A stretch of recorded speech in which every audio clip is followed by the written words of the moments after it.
Change the hearts you know are wrong to reach the place where you belong. Freakier Friday comes to us from the director of The High Note, and from writer Jordan Weiss, who did Sweethearts among other projects, and also from writer Elise Hollander, who's done shorts. Check out the respective IMDb pages for the full listens of their work. And this is a sequel to, wait, before I tell you this, you're going to want to sit down, but first you're going to want to grab a snack and possibly switch the decap, because I might just send you into the goddamn heavens, possibly up into the International Space Station, where you'll need a helmet, or you're going to wonder what Skeletor is doing up there. Cuss you, Space He-Man! It's a sequel to Freaky Friday from 2003 that had Jamie Lee Curtis being oh so hilarious and being the bright spot of pretty much any movie she's in, like only she can be, who played Tess. And she plays Tess in this. Obviously, she wouldn't be playing a different character. She is the mother of Anna, played by Lindsay Lohan, who, unfortunately, in the latter 2000s and even through much of the 2010s, was not doing all that well. Substance abuse issues and a lot of stuff. She was struggling. She was really in a goddamn dark place.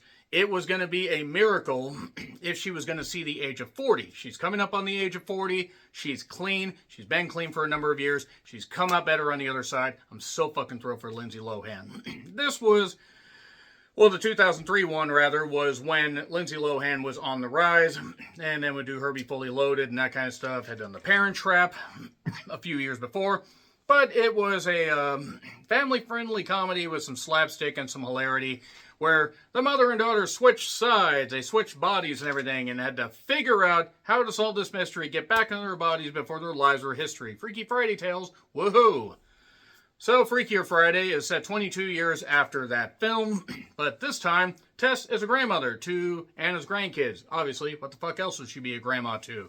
Could be a grandma to cats, or possibly some sex, or some kittens, or kittens, cats, sacks, and wives. How many of us are going to St. Ives? If anybody knows what that's from, I love you guys.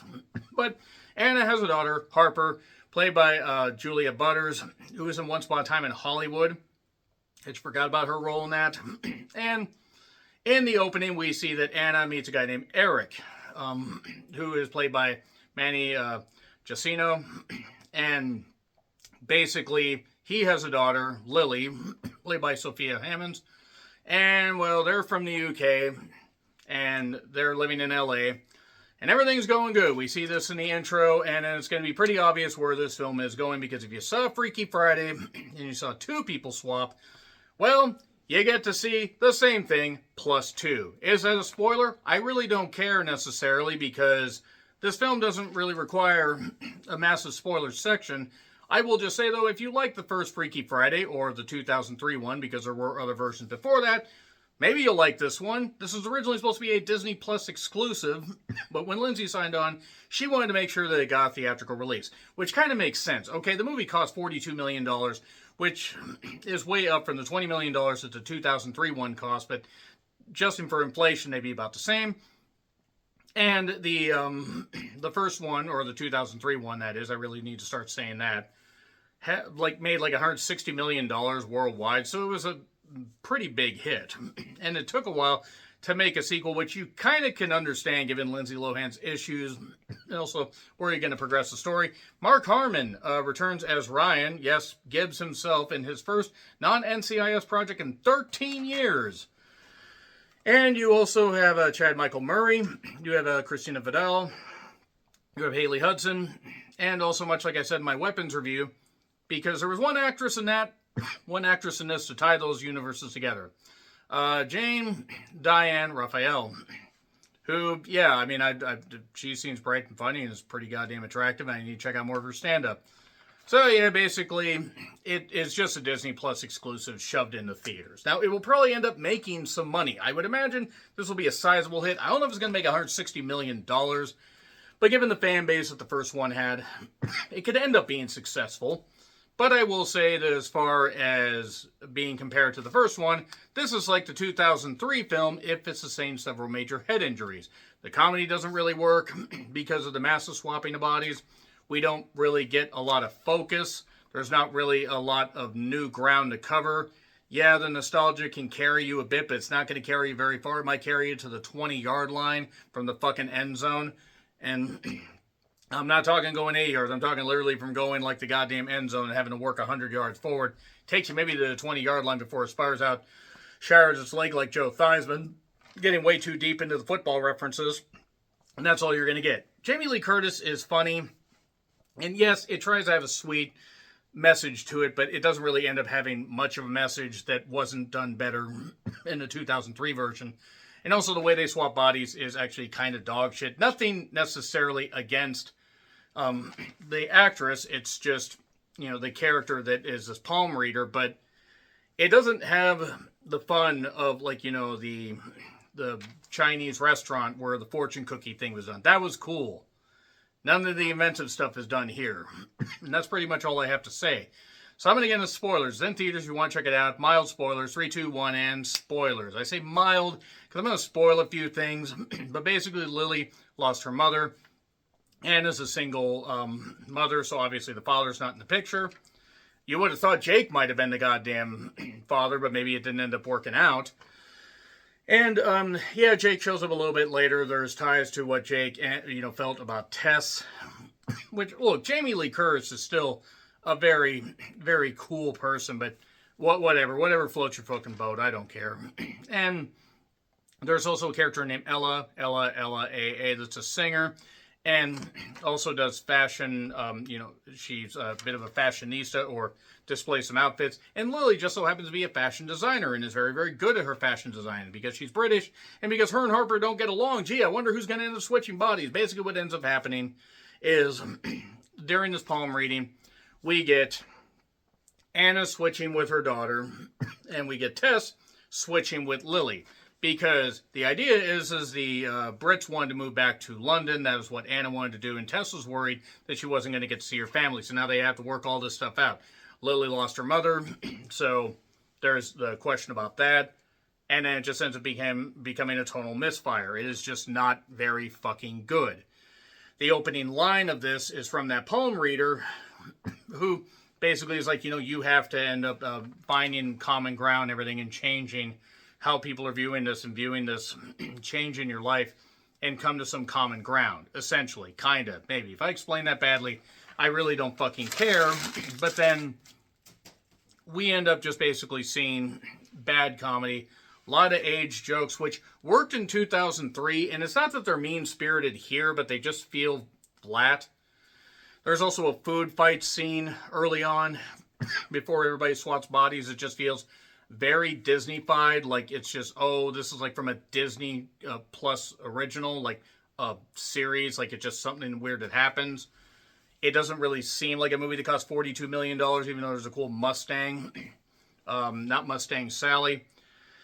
And because the girls are in the respective, older people's bodies and everything and trying to come up with this stuff, they are trying to figure out, what they don't like about each other.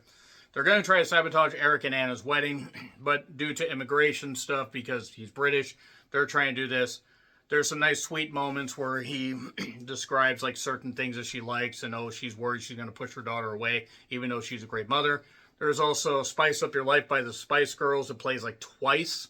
And I'm not talking the K-pop group Twice.